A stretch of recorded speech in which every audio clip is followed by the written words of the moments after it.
좋은 날입니다. 오늘도 말씀 안에 승리하는 하루 되시기를 기도하겠습니다. 오늘 생명의 산 본문은 열왕기하 17장 24절부터 33절입니다. 오늘 본문에서는 아수르의 민족 혼합 정책으로 인해 북이스라엘의 수도 사마리아에 이방인들이 이주해와 종교가 혼합되어지는 과정을 보여주고 있습니다. 이 구절들을 통해 하나님께서 무엇을 말씀하시는지 살펴보도록 하겠습니다. 24절입니다. 아수르 왕이 바벨론과 구다와 아와와 하맛과 스발와임에서 사람을 옮겨다가 이스라엘 자손을 대신하여 사마리아 여러 성읍에 두매 그들이 사마리아를 차지하고 그 여러 성읍에 거주하니라. 북이스라엘을 멸망시킨 아수르는 민족 혼합 정책을 펼쳐 정복한 많은 나라들의 민족성을 말살시키며 하나의 제국을 이루고자 하였습니다. 이로 인해 많은 이스라엘 백성들이 아수르의 다른 성읍으로 이주당했고 다른 민족들 또한 북이스라엘로 이주해와 여러 민족이 섞이게 되었습니다. 여기서 이주해온 이방 민족은 총 5민족이었습니다. 바벨론과 구다는 지금의 이라크 지역으로 아수르 동남쪽에 위치해 있었고 이스라엘에서 꽤 먼 지역이었습니다. 그리고 아와와 하맛과 스발와임은 지금의 시리아 지역으로 아수르에게는 동편에 있었고 이스라엘에게는 비교적 가까운 북쪽에 있는 곳이었습니다. 이렇게 아수르는 당시 거대한 아수르 제국을 중심으로 여러 곳에서 여러 민족들을 이주시키며 뒤섞어 민족성을 말살시키려 했었습니다. 25절부터 26절입니다. 그들이 처음으로 거기 거주할 때 여호와를 경외하지 아니하므로 여호와께서 사자들을 그들 가운데 보내심에 몇 사람을 죽인지라. 그러므로 어떤 사람이 아수르 왕에게 말하여 이르되 왕께서 사마리아 여러 성읍에 옮겨 거주하게 하신 민족들이 그 땅 신의 법을 알지 못하므로 그들의 신이 사자들을 그들 가운데 보내매 그들을 죽였사오니 이는 그들이 그 땅 신의 법을 알지 못함이니이다 하니라. 아수르에 의해 강제로 이주해온 이방 5민족은 처음부터 여호와를 경외하지 않아 여호와께서 사자들을 보내시며 몇 사람을 죽였다고 기록하고 있습니다. 이는 거룩한 땅 이스라엘에서 여호와를 경외하지 않았기 때문에 죽었다기보다 진리를 듣고도 그 말씀에 반응하지 않았기 때문에 심판받은 것입니다. 당시 이방에 사로잡혀간 이들은 주로 남성들이었습니다. 그 땅에 남아있는 자들은 대부분 여자들과 아이들이었습니다. 이는 사마리아로 이주해온 5민족 또한 남자들이 이주해와서 이스라엘 여인들과 결혼하여 정착했다는 것을 의미합니다. 그렇기 때문에 이들은 여인들을 통해 하나님의 말씀과 진리를 들었습니다. 하지만 그 진리를 듣고도 믿지 않았기 때문에 심판을 받고 있는 것입니다. 그래서 어떤 사람이 아수르 왕에게 사마리아로 이주해간 민족들이 하나님의 법을 알지 못해 하나님의 사자에게 죽었다라는 말을 2번이나 반복해서 말했습니다. 이는 강제로 이주해온 이방 5민족들이 하나님에 대해 아주 모른다고 말했다기보다 주로 남성들을 통해 행해졌던 제의법과 율법에 대한 것을 모른다고 말하는 것입니다.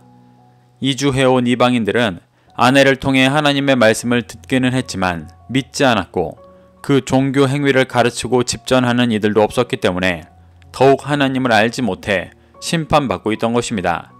27절부터 28절입니다.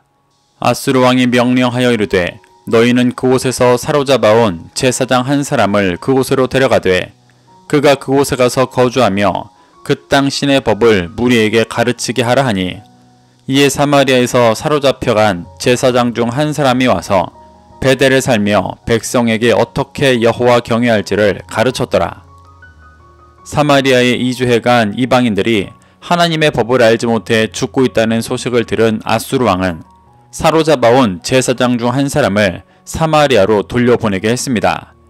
그래서 그로 하여금 하나님의 말씀과 제의법 등 구원의 길을 가르치게 하였습니다. 이는 마치 남유다가 멸망당한 후 바벨론에서 회개하고 돌이킨 에스라 같은 제사장 겸 학자가 돌아와 남유다의 성전을 세우는 일을 했던 것과 같은 일이었을 것입니다.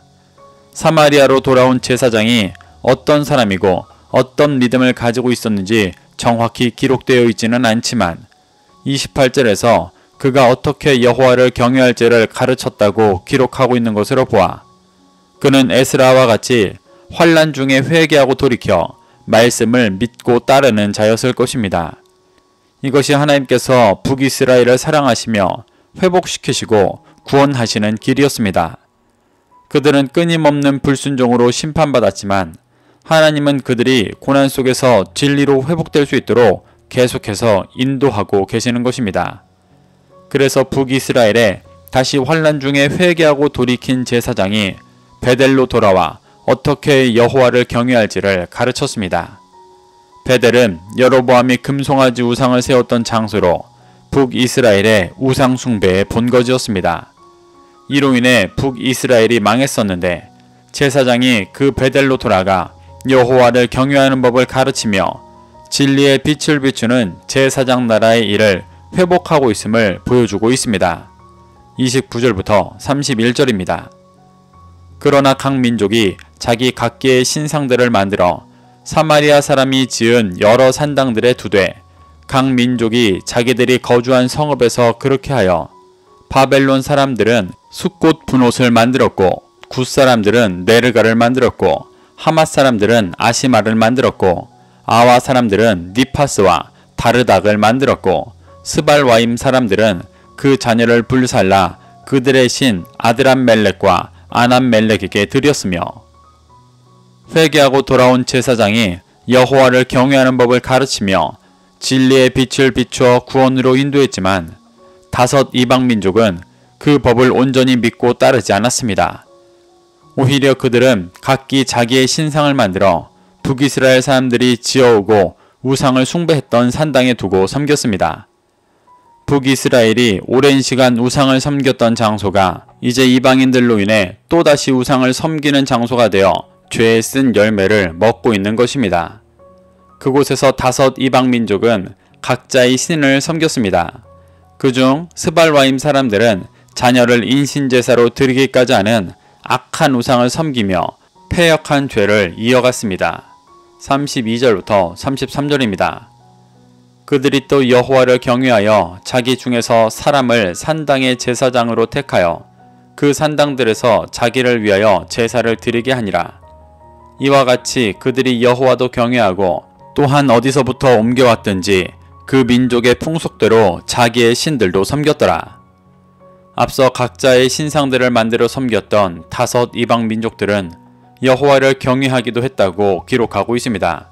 이는 하나님만을 믿고 따랐다는 것이 아니라 자신들을 죽이고 실제적인 능력을 행하시는 하나님도 여러 신들 중 하나로 인정하고 두려워 있었다는 것을 말하는 것입니다. 이들이 하나님을 진정으로 믿고 따랐었다면 32절 후반부에서 기록한 대로 자기 중 아무 사람이나 제사장으로 세워 자기를 위하여 제사를 드리게 하지는 않았을 것입니다. 이들이 제사장 나라 이스라엘의 제사의 기능이 무엇인지를 진정으로 알았다면 율법에서 말씀하셨던 대로 구별된 자들을 세우고 거룩하게 제사하며 자기를 위해서만이 아니라 열방의 회복을 위해 제사를 드렸을 것입니다. 그런데 이들은 자신들이 원하는 것을 위해 신들을 섬겼기 때문에 하나님이라는 신을 쉽게 받아들이긴 했지만 자신들의 육신을 부인해야 한다는 말씀은 따르지 않았고 너무 쉽게 하나님과 이방신을 겸하여 섬긴 것입니다. 이렇게 하나님께서는 죄로 인해 멸망당한 북이스라엘과 강제로 이주해온 다섯 이방 민족들을 환난 가운데서 건지시고 회복시키시기를 소망하시며 일하셨습니다. 하지만 그들은 하나님의 그 크신 은혜에 반응하지 않았습니다. 그저 자신의 유익을 위해 하나님과 이방신을 겸하여 섬겼습니다. 이것이 멸망당할 수밖에 없었던 북이스라엘의 모습이었습니다. 북이스라엘 땅에는 계속해서 같은 죄가 반복되어지는 매우 안타까운 상황이 벌어지고 있는 것입니다. 북이스라엘에서 나타나는 이러한 섞여있는 신앙의 모습은 비단 그곳에서만 일어나는 것이 아닙니다. 하나님을 믿고 섬기는 모든 곳에서 일어나는 일입니다.